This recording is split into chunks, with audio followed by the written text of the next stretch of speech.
Barack Obama responds to the outrage in Florida over the killing of Trayvon Martin. Hear how the president relates with this tragedy on a personal level. The terrorist group who shot 7 people in France is now dead. We have the details on his 32-hour standoff with French SWAT teams. The man behind the sensational Coney video is still in the hospital after a bizarre breakdown. Stay tuned for his most recent diagnosis.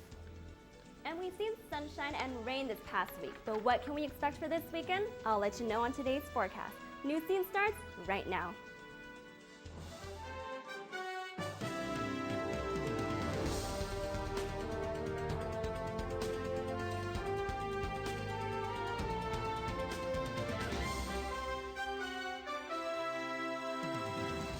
Good evening and welcome to this edition of Newscene. I'm Carla Hernandez. And I'm Kayla Gomes. Thanks so much for joining us tonight.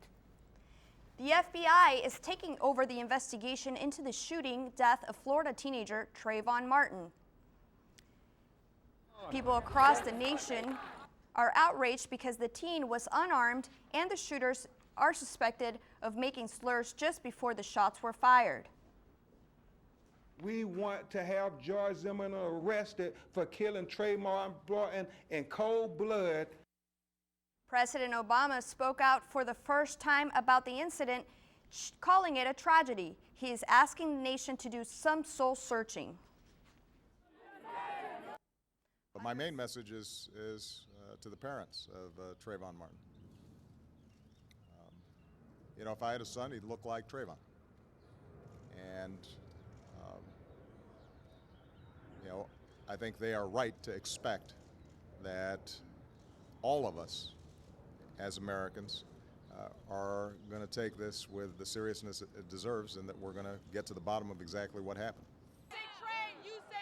Gathered in Florida and New York this week to demand the arrest for the shooter, George Zimmerman. He is described as a neighborhood watch captain with a criminal history of domestic violence. There is a rally planned at Balboa Park on March 30th at 10 a.m.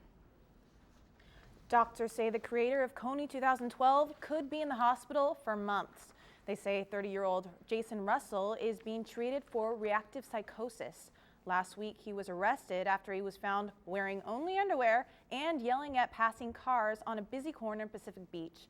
Doctors say the breakdown was brought on by extreme exhaustion, stress, and dehydration. They say it was a result of his overnight fame. His video about a Ugandan warlord instantly became the most watched film on the internet, and it's gotten a lot of criticism too. French citizen Mohamed Merah killed 7 people this week. Amira, why did he do it? To avenge the death of Palestinian children. Wow. Sad. 24-year-old Mohamed Merah is dead after a 30-hour standoff with French authorities. The shootout happened yesterday in an apartment building in Toulouse, France. Merah fell out of a ground floor window after being shot in the head and hit with a hail of bullets. Before his death, Merah admitted to killing 3 French soldiers and 4 people, including a rabbi at a Jewish school on Monday. Merah told negotiators he was trained by Al-Qaeda in a lawless border area of Pakistan. Merah had at least 3 addresses, rented several cars, and an arsenal of guns on $600 a month. French President Nicolas Sarkozy insists Muslim compatriots are not involved. Our Muslim compatriots are in no way involved with the mad motivations of a terrorist. There should not be any kind of confusion. Before targeting Jewish children, the killer shot at point-blank range Muslims. I know that I can count on the vigilance of all religious leaders. The Republic has to be implacable in defending its values. They will not tolerate any kind of ideological conditioning or sectarianism on its land. Carla, Kayla, many are wondering how this was possible since Merah was under investigation. Very tragic story. Thanks, Amira, for that report. A San Francisco sheriff refuses to resign after pleading guilty in a domestic violence case involving his wife, Venezuelan soap opera star Elena Lopez. Sheriff Ross Mirkarimi says his actions did not constitute official misconduct. but San Francisco's mayor thinks otherwise and has suspended him from office. A board of supervisors will decide his fate. New clues in the case of a missing teenager from Northern California. A bag belonging to a 15-year-old Sierra Lamar was found at an intersection by Santa Clara County Sheriff investigators. Inside, they found a neatly folded San Jose Sharks jersey and a pair of pants. Lamar tweeted a picture of the same day she went missing, in which she was wearing a black jersey similar to the one found. Lamar has been missing since March 16th.